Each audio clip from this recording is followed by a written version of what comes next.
కంటిన్యూగా కన్సిస్టెంట్గా గవర్నమెంట్ ఉంటే 2047కి భారతదేశంలో అగ్ర రాష్ట్రానికి చిరునామాగా ఆంధ్రప్రదేశ్ ఉంటుంది. దీంట్లో అనుమానమే లేదు.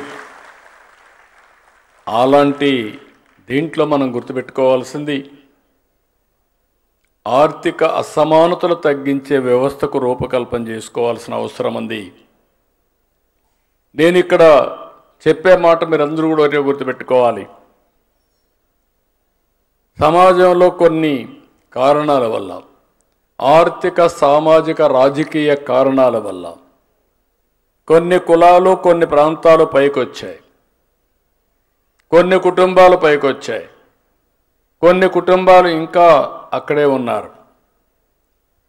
అయితే ఈరోజు మనం కొన్ని ప్రపంచంలో దేశాలు కూడా చూస్తే ఆ రోజు తీసుకున్న ప్రభుత్వ విధానాల వల్ల డిఫరెంట్ కంట్రీస్లో డిఫరెంట్ ఎకనామిక్ సిచ్యువేషన్ ప్రివేల్ అయ్యింది.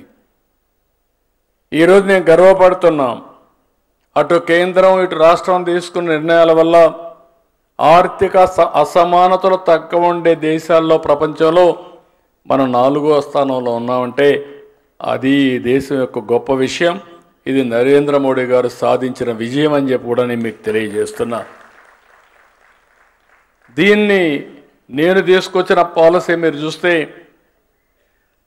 పేదరికం లేని, ఇప్పుడు అందరం కూడా మనం వరల్డ్ బ్యాంక్ రికార్డుల ప్రకారం వరల్డ్ బ్యాంక్ ఇచ్చిన ఇది చూస్తే $2 a day ఆదాయం ఉంటే అది పేదరికం నుంచి పైన లెక్కలు వేశారు. ఆ నామ్స్ ప్రకారం అయితే మన దగ్గర 8% 5% వస్తారు. నేను ఆలోచించేది ఒక 20% లాస్ట్ మైల్లో ఉండే కుటుంబాలు ఆర్థికంగా వెనుకబడి ఉన్నాయి. వాళ్ళు ఈరోజు పిల్లల్ని చదివించాలంటే చదివించలేకపోతున్నారు. అనారోగ్య సమస్య వస్తే సరైన ఆరోగ్యం కోసం డబ్బులు కూడా లేని పరిస్థితి వస్తూ ఉంది. ఈరోజు ఇంకొక పక్క డబ్బులుండే వాళ్ళందరం ఏం తినాలో మనకు తెలియదు. ఒకవేళ ఎక్కువ తింటే కొంతమంది ఎక్కువ కూడా తింటున్నారు, దానివల్ల లేనిపోని సమస్యలు కూడా తెచ్చుకుంటున్నారు. నిన్న కూడా రామ్దేవ్ మాట్లాడుతూ ఉంటే ఒక మాట అన్నాడు, 100 సంవత్సరాల్లో తినవలసిన ఫుడ్ని కానీ ఒక 30 ఏళ్ళు 40 ఏళ్ళు తినేస్తే అక్కడి నుంచి మీకు సమస్యలు వస్తాయని.